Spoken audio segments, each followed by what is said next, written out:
Hey, what's up guys? This is Pratik and iPhone 15 just got launched. It just got on sale today and we are watching a lot of enthusiasm among the people who are going there at the store to purchase these models. Technology has taken a setback. Innovation has entangled itself with the flood of advancements. Smartphone industry is on the verge of technical utopia. That's why the question I'll be addressing in this video is whether the iPhone 15 series is worth the upgrade or not. Let's find out.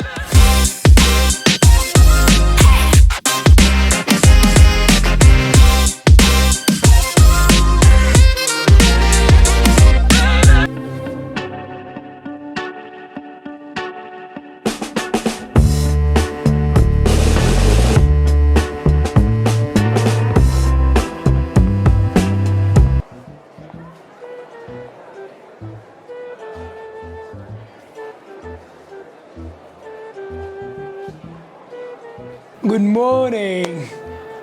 How can I help you, sir? I'm the Apple expert and this is the Apple store. What can I get for you? I was just going by. I knew it. So what can I get for you? Which phone would you want? Oh, so you mean last year's phone, which you just repacked it and shipping it again, selling it again, right? Those phones? Oh, I get it. I understand. I totally understand your skepticism. Come on, I'm messing with you. We have perfected everything in the iPhone lineup, so the iPhone doesn't need much more updates. Every year is the same update as the S update, which we used to do every alternative years. You can understand, right? Gosh, you. And even if you don't understand that, you really want me to buy that phone, right? Huh? You're probably gonna buy it anyway. Yeah, so I have this iPhone 14 Pro Max. Tell me what's the difference between this one and the new one? Is there any difference? A lot? Maybe. New iPhones are here. Yes, it's that time of the year. It is again that time of the year when Apple brings out the best iPhone we have ever created. Just show that meme. Start with the meme. And most advanced iPhones that we have ever built in a stunning new design. iPhone 13 Pro. These are the best iPhones we've ever created. iPhone 14 Pro and iPhone 14 Pro Max. The best iPhones we've ever created. Best iPhone we have ever created. Wow, that is just bizarre. I mean, awesome. iPhone 15 just got on sale today. People are rushing to get their hands on. Long queues on the day one of the sale. Many have already done with their unboxing videos. I presume that you have already seen that. And believe me or not, some have even tested the crash test. Yeah, on the day one. Wow. That's awesome. So now that it is available for the purchase, this is the right time to ask, what model should you buy? If you are buying it at all or not. So without wasting any more time, let's get started and let's jump into what is all changed, what isn't in the mainstream iPhones, which are the iPhone 15 and iPhone 15 Plus. Here this is.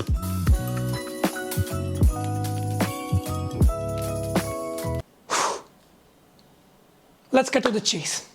Long story short, the iPhone 15 and 15 Plus are basically the iPhone 14 Pro and 14 Pro Max. Minus the telephoto lens, LiDAR scanner, and most prominently, 120Hz ProMotion display. Why? Why, Apple, why? And that's it. That is the end. Nah, just kidding. While the upgrades on the paper seems not so much, it is actually a substantial upgrade if you think about it. And if you compare it with the iPhone 14, to which this is the successor.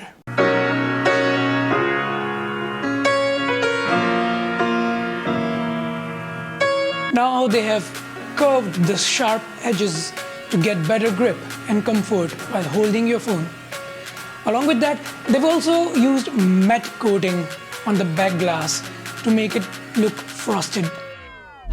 Just like the Pro models used to get the frosted glass, now they are also available on the mainstream iPhones. But the biggest giveaway was the banger inclusion of Dynamic Island. Yes, that famous Dynamic Island which differentiated the whole prospect of the iPhone 14 Pros. The thing that houses Face ID and True Depth camera along with the front-facing camera, which basically made the iPhone 14 Pros stand out. So the good thing is now they are available on all the lineup of the latest series of iPhones.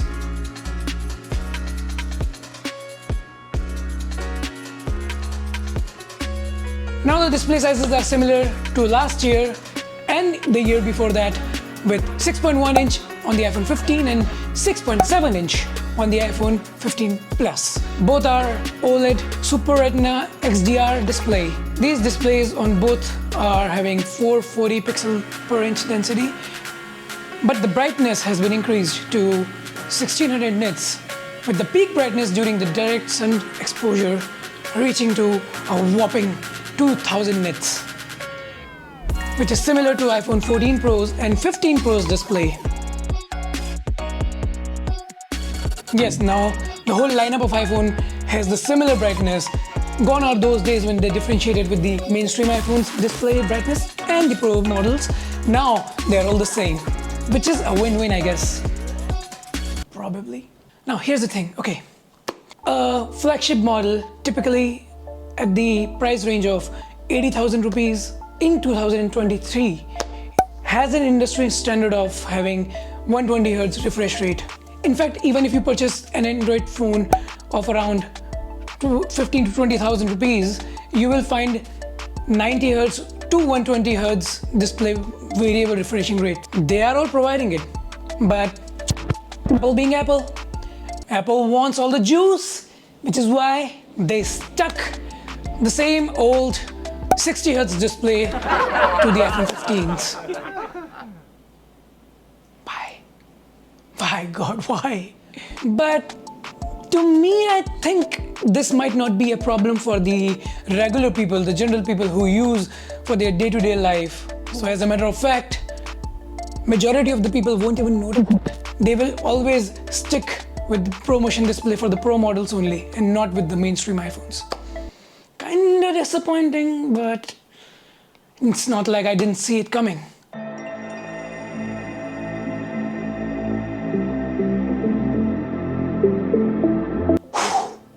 Okay, so even the fact that I have to talk about connector in this video itself is a big deal. Now, Apple has a history of making proprietary ports and cables to their devices since their first Mac launch back in the year 1984. When first introduced iPhone back in 2007, it had a conventional Apple's proprietary 30-pin connector. Then it got replaced 5 years later with Lightning connector with the launch of iPhone 5. And ever since then, we have been using this reversible but slow at USB 2.0 Lightning port. But to say the least, 11 years later, it finally got replaced.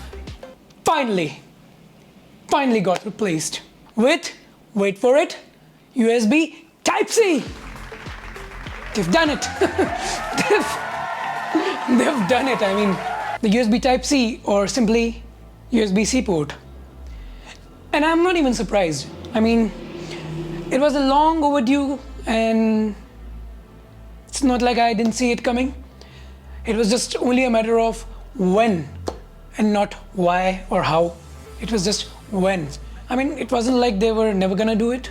Because the mere fact that USB Type-C is now an industry standard for smartphone market as well as all the other technological gadget market, USB Type-C is what you get each and everywhere. But if you really want to thank Apple for this, do me a favor and don't thank Apple. Thank European Union, because they were the one who wanted to regulate this Type-C port into each and every phone. And hence, Apple did it. However, though, the only added advantage here is now that you can use one charging brick and cable to charge all your latest electronic devices and gadget, as USB-C is now the industry standard. But if you have those lightning accessories with you, the bunch of them, you will probably be cursing Apple for this move. But this port change didn't do much for the Apple in terms of data transfer, as it is still a USB 2.0 for the iPhone 15 and 15 Plus. Bizarre.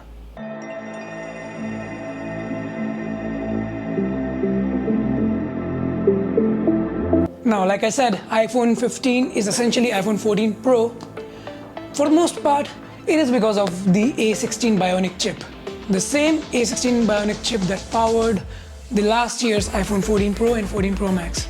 But make no mistake, this 4nm chip is more massive in power and efficiency, even compared to the competitors of 2023 flagships. So it is suffice to say that the general users of the iPhones will have more than enough power and efficiency to run their phones.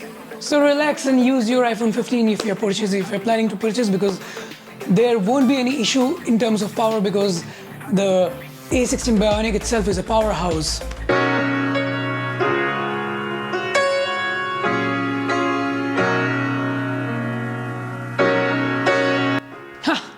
The best feature of iPhone, camera. And yet again, the camera module and the camera sensor are taken directly from the iPhone 14 Pros. And with that, these mainstream iPhone models have taken a biggest jump from 12 megapixels from the earlier times to, wait for it, 48 megapixel. Yes. Now the mainstream camera of each and every iPhone of this year has primary sensor of 48 megapixel. So this also means that there is a better low light photography performance at the night time, and a 2x optical zoom without actually having a telephoto camera, as the iPhone crops the 48 megapixel in twice to give a proper 12 megapixel telephoto camera. In other words, if you are fond of taking the 12 megapixel, so by default even the primary camera will take 12 megapixel photo. So if you zoom in, it will use the 48 megapixel sensor to crop the area, and it will still give you the 12 megapixel telephoto camera. 12 megapixel telephoto photo. Now because you have an ultra wide camera, which is the similar one from the last year and from this year's Pro models as well, are getting the similar 0.5x camera. So with this, even in the mainstream, you get 3 optical zooms, the 0.5x, the 1x and the 2x, which is, I guess, a win-win situation for all of us. Another new feature added to the camera is that now you no longer have to switch to portrait mode if your subject is a person, dog, cat, or any other thing. The iPhone 15 automatically captures the depth information, so you can choose to instantly point and shoot and see your photo as a portrait. So even after you have clicked your photograph, you can edit your photo and choose the depth of that photograph and whom you want to blur and whom you want to make the subject of the photo. Video capabilities are massive. It is always a fact with the iPhone that the videos are the best. Each and every iPhone every year creates a history of being the best smartphone in terms of videography. And similarly, even this iPhone shoots the video at 10-bit HDR, Dolby Vision, 60 FPS 4K video. That's a very long statement, but as I use it every year. Now the battery life is similar from last year's iPhone, and it gets the all-day battery life. They are calculating in terms of video playback most prominently. So the iPhone 15 gets a 20 hour of video playback, while the iPhone 15 Plus gets the 26 hour of video playback. Now I hate to say this is I would say the most desaturated, the most dull looking colors on an iPhone, the mainstream ones. There's a good news and the bad news. The good news is they are starting at the same price point as the iPhone 14 and 14 Plus, with iPhone 15 starting from $79,990 and the iPhone 15 Plus starting at rupees 89,990 for the base storage of 128 gigs. I'm not even lying when I say that this seems quite fairly a very bigger update from last year's iPhone 14 than it seems on papers. Definitely a fine buy if you are looking forward to have the latest and the greatest iPhones. And if you are an average user who do not need to have a professional use from their phones, if you do not use your phones for heavy graphic editing, for heavy camera work, then I think the iPhone 15 and 15 Plus might just suffice your purpose. And if you are using an iPhone 14 or even 13 for that matter, it might not be a necessary switching for you, because those phones are still very much capable. So in the box, as from the past couple of years, from past 3 years, what we are seeing is we are just getting a charging cable and the phone itself along with the manual and Apple stickers. So this year as well we are getting a USB type C to C cable, but this time, wait for it, they have started shipping the braided cables. Yeah, the braided cables are those cables which are much more durable. But these were not the phones you were looking forward in this video. What phones you were looking forward for this video were the flagships.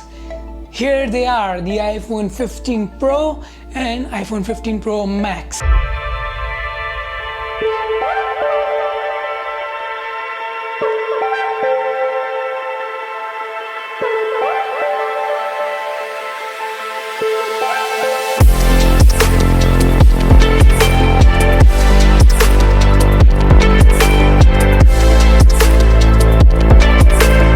Now it's time to talk about the pros, but before we start, let me ask you, what is a pro? Yeah, that's a rhetorical question. I'll be answering this. It surely doesn't seem to be an abbreviation for professional anymore.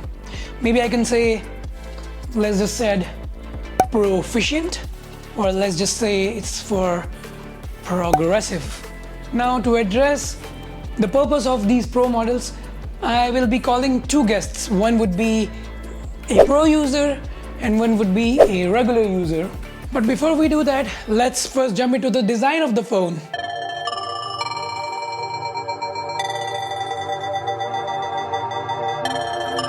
Believe me when I say, not the cameras, not the performance, not even the display. The most prominent feature of the iPhone 15 Pro models is, wait for it, the design. Seriously though, I'm not even kidding. During their presentation, the executives of Apple just bragged about titanium. Yes, titanium. That's a new big thing. That's the next big thing in the smartphone market, because this is the word which you are probably hearing from a lot of people. The titanium is the first ever aerospace grade titanium design which they used in the Mars rover. And I think beyond this point, you'll be hearing about titanium for a lot of time. So much of bragging for titanium that it is the tagline of the year's flagship phone from Apple. And why wouldn't they brag about it? Of course, it's the lightest and it's the toughest material which they've used on an iPhone. And it is the first time ever when we are witnessing titanium body shell, the titanium chassis on a smartphone ever. Nah, I don't think so. It makes a huge difference because ultimately I'm gonna slap a case on it. So regardless of titanium or stainless steel, it's all gonna be the same. It's just a myth, which you probably will. Nah, don't lie to me. You will, and you will.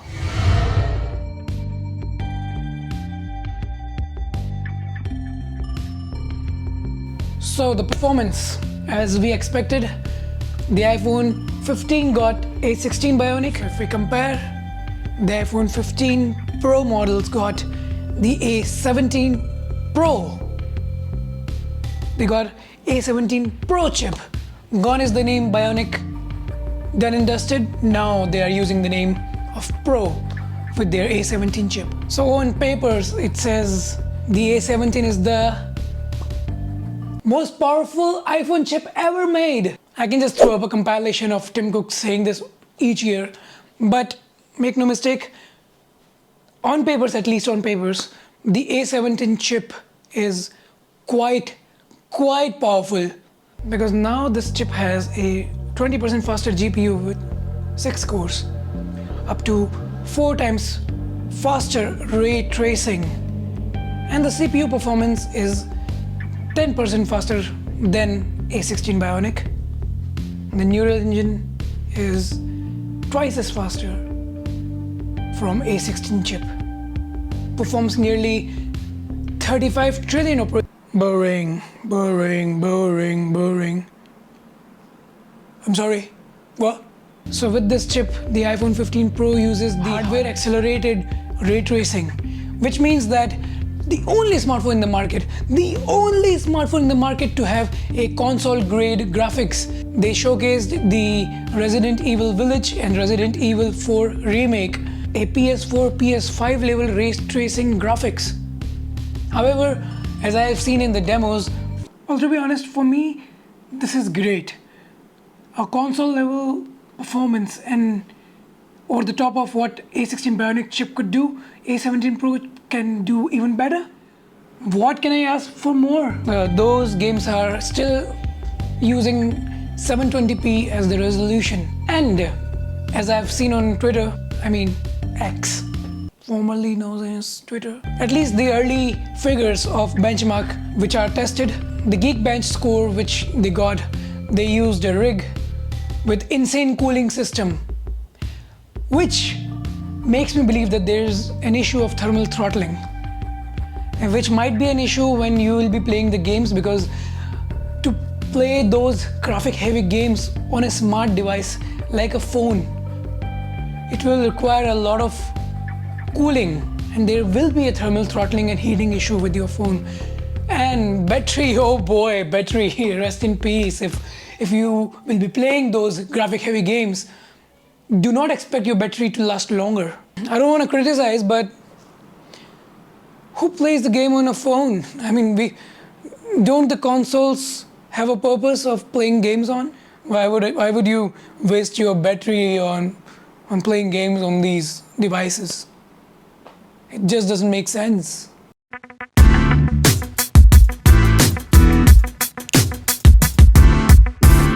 Alright, so another unique feature of iPhone 15 Pro and Pro Max is the new action button. So the action button now, not a game-changing feature, but the action button which replaces the familiar ring and silence switch. Now that button is basically a haptic touch button, and this change might raise some eyebrows. So the real magic of the action button is that you can now customize its functionality to suit your needs. Want it to be a quick shortcut for the camera? No problem. Want it to activate your flashlight instantly? Done. So Apple has opened a world of possibilities. You can allow to make this button work for you in any way you like. It is highly accessible and convenient. Now the settings of action button is one of the major things which I haven't seen on Apple. Such a banger UI which we haven't seen ever on any Apple device. Now the major benefits which comes along with the action button is that now, because it supports the Siri shortcuts, you can literally do anything with the action button. You can actually place any automation. It has now the endless possibilities of doing the functioning. So this is not something very innovative, but a major change which was bound to happen one way or the other.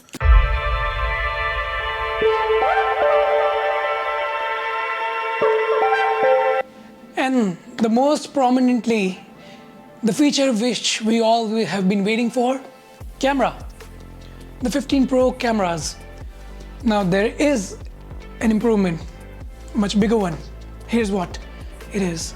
Now the Pro camera has 48 megapixel main camera, which is 24mm, 1.7 aperture, second generation sensor shift optical image stabilization, 100% focus pixels. It supports super high resolution photos. Now the 48 megapixel main camera takes HEIF images.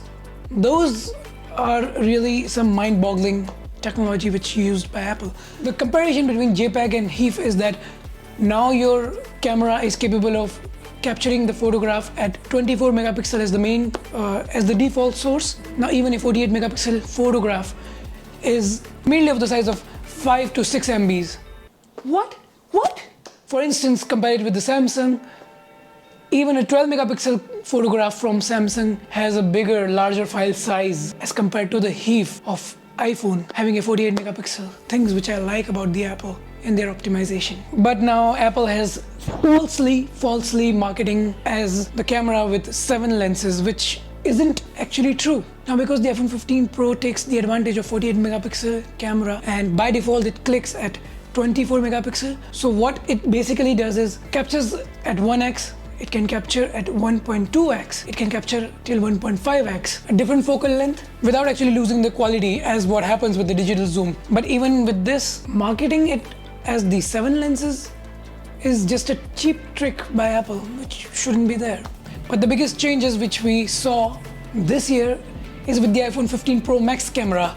Now the telephoto lens has been moved from 3x optical zoom to 5x optical zoom, which is very impressive. Which in terms of the focal length is now 120 mm. It's a true telephoto camera. And Apple has been able to achieve this through their new technology called tetraprism design. It is designed to use it, which is how it gives you a 5x optical zoom. The digital zoom is till 25x. Yes, Apple is reaching towards it. It's marching towards what Samsung has achieved. But as I've seen the results online, I can surely say that the 5x optical zoom is very, very impressive, even if we compare it with the other brands, even if we compare it with the Samsung's 5x zoom, even if we compare it with any other smartphone. This is fairly a very, very, very impressive camera. Just like the iPhone 15, the obviously 15 Pros also have the depth control of controlling the portrait even after taking the photo. It does have the macro photography and Apple's Pro RAW. But the highlight for me, the biggest feature for me personally, is the inclusion of Type-C. Now because the A17 Pro chip now has USB controller, it can now have a data transfer up to 10 gigabits per second, which is a lot. And which is why through the Type-C cable, now we can capture the Pro resolution, the Apple ProRes videos codec directly to an external drive. Because those are very fairly heavy files. Those are the files which are used for the professional videography. And now you can directly record those through your iPhone on an external device. Now for the general users, it won't make a big of a deal. As a professional photographer, don't you have your own cameras? Don't you have a set of your own cameras and lenses? Why would you want to shoot a goddamn video on a phone on ProRes? It just doesn't make sense. But for a pro user, and especially for content creators like me, this is fairly a big deal.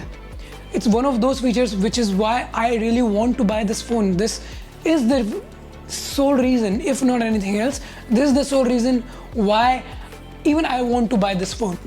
And now iPhone supports log videography. Now log video is something like this. You see, very bland, no colors, everything is quite flat, right? It's because log video actually takes the advantage of all the exposure, all the lighting, all the colors. You can now edit those in the post-production according to your convenience, according to what lighting you want. These phones are now available in titanium. Wait for it, titanium, yes. Titanium black, there's titanium white, there's the new titanium blue, which kinda reminds you of the iPhone 12 Pro Max and iPhone 12 Pro. Those are quite reminiscent colors. But the highlight color is the natural titanium color.